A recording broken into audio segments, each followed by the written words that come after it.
ئیماندارانی خۆشەویست مسلمانانی عەزیز دەستخۆشی دەکەین لەو مسلمانە عەزیزانەی کە یارمەتی داوین بۆ خۆلی هاوینە بە مادی و بە معنەوی ئەو خەڵاتانەیان لێدا ئەستۆ خوای گەورە جەزای خێریان بداتەوە جەزای خێری ئێوەی بەڕێز و عەزیزش بداتەوە بە دوعایەکی خێر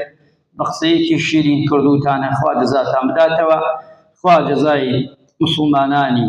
ئەم گەڕەکە و نوێژخوێنانی تایبەتی مزگەوتی خۆمان کە ئەو 2 مانگە ئەو 3 مانگە لەگەڵمانە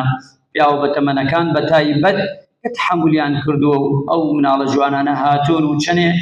لەوەیە لە خودی خۆیانش کە ناڕەحەتیان کردبێ بەڵام ئەوانە لەبەر ڕەزامەندی خوا هەمومان بەیەکەوە توانیمانە ئەو دەستکەوتە گەورەیە پێشخەین و بۆ قیامەتی خۆمان دوعای خێرمان شێ بۆ مامۆستا عەزیزانەی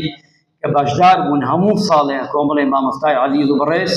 لەگەڵمانە بێ بەرامبەر بێ هیچ بەستمەبەستیان خوای گەورە لیان قبوڵ بکات دەرزی ئەو مناڵە جوانانەیان داوە